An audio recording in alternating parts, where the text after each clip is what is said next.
الحمدللہ رب العالمین والصلاة والسلام علی سید الانبیاء والمرسلین اما بعد فاعوذ باللہ من الشیطان الرجیم بسم اللہ الرحمن الرحیم۔ تحفظ اسلام آن لائن اکیڈمی میں خوش آمدید۔ السلام علیکم ورحمۃ اللہ وبرکاتہ۔ بنیادی عقائد کورس لیکچر نمبر 12۔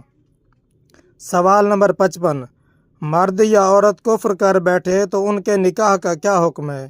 جواب، عورت مرتد ہو گئی پھر اسلام لے آئی تو شوہر اول سے نکاح کرنے پر مجبور کی جائے گی۔ یہ نہیں ہو سکتا کہ دوسرے سے نکاح کرے، اسی پر ہی فتویٰ ہے۔ مرد مرتد کا نکاح بالاتفاق باطل ہے، وہ کسی عورت سے نہیں کر سکتا، نہ مسلمہ سے، نہ کافرہ سے، نہ مرتدہ سے، نہ آزاد سے، نہ ہی لونڈی سے۔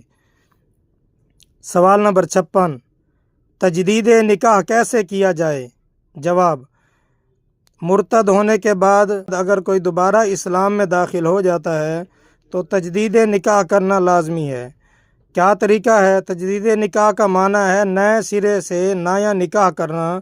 اس کے لیے لوگوں کو اکٹھا کرنا ضروری نہیں ہے۔ نکاح ایجاب و قبول کا نام ہے۔ ہاں، بوقت نکاح بطور گواہ کم از کم 2 مرد مسلمان یا 1 مرد اور 2 مسلمان عورتوں کا ہونا لازمی ہے۔ خطبہ نکاح شرط نہیں ہے بلکہ مستحب ہے۔ خطبہ نکاح یاد نہ ہو تو اعوذ باللہ اور بسم اللہ شریف کے بعد سورۃ فاتحہ بھی پڑھ سکتے ہیں۔ کم از کم 10 درہم یعنی 2 تولہ 7.5 ماشا چاندی یا اس کی رقم حق مہر واجب ہے۔ تو اب مذکورہ گواہوں کی موجودگی میں مرد عورت سے اس طرح کہے کہ میں اتنے مہر کے بدلے آپ سے نکاح کرتا ہوں، عورت کہے کہ میں نے قبول کیا، نکاح ہو گیا۔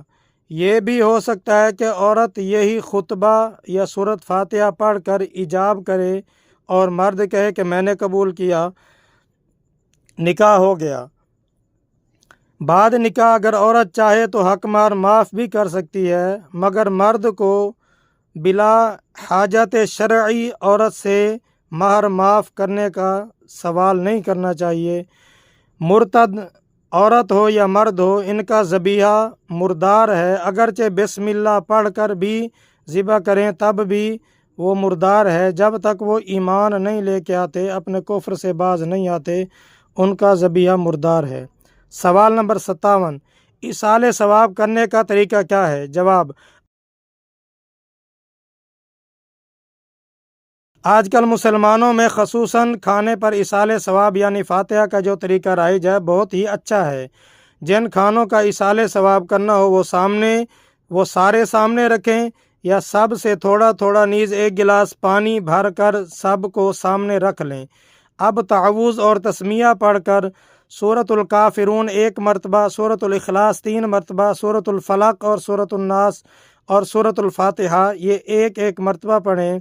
پھر سورۃ البقرہ الف لام میم سے وَأُولَٰئِکَ هُمُ الْمُفْلِحُونَ یہ 5 آیات پڑھیں۔ اس کے بعد اگلی 5 آیات جو پڑھی جاتی ہیں وہ بھی سبق میں ابھی بھیج دی جائیں گی، سبق کے ساتھ جو سبق سے الگ بھیجی جا رہی ہیں۔ سوال نمبر 59، منت یا نظر کسے کہتے ہیں؟ جواب، منت کی 2 اقسام ہیں، منت شرعی، منت عرفی۔ منت شرعی یہ ہے اللہ کے لیے کوئی چیز اپنے ذمہ لازم کر لینا۔ اس کی کچھ شرائط ہوتی ہیں، اگر وہ پائی جائیں تو منت کو پورا کرنا واجب ہے، اور اگر پورا نہ کرنے سے آدمی گناہ گار ہوتا ہے اور اس گناہ کی وجہ سے کوئی مصیبت آ پڑے تو کچھ بعید نہیں۔ یہ اللہ پاک کے علاوہ کسی اور کی ماننا ناجائز و ممنوع ہے۔ منت عرفی وہ یہ ہے کہ لوگ نظر مانتے ہیں کہ فلاں کام ہو جائے گا تو فلاں مزار پر جاؤں گا، چادر چڑھوں گا یا حاضری دوں گا، یہ نظر عرفی ہے، منت عرفی ہے، اس کا پورا کرنا واجب نہیں ہے، بہتر ہے۔ اسی طرح 10 بیویوں کی کہانی کی منت یا اس طرح کی جھوٹی روایات پڑھنا یہ منع ہے۔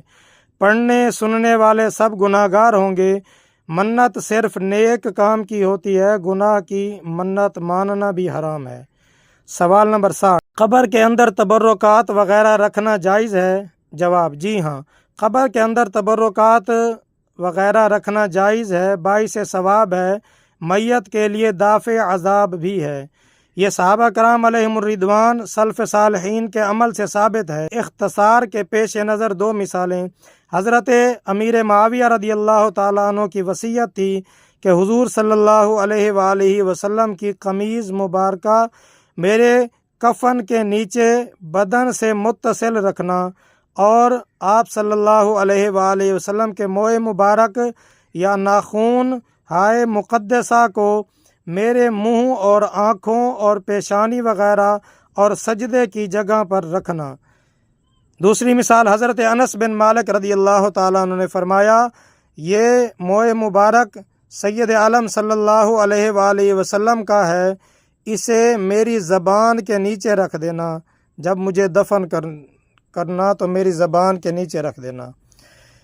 اللہ کریم ہمیں نیک اعمال کرنے، سنت مصطفیٰ اپنانے اور دین متین کی خدمت کرنے کی توفیق عطا فرمائے۔ وما علیہ الا البلاغ المبین۔ آمین بجاہ النبی الامین۔ لبیک لبیک لبیک یا رسول اللہ، تاجدار ختم نبوت، زندہ باد زندہ باد۔ من سب نبیا فاقتلوہ۔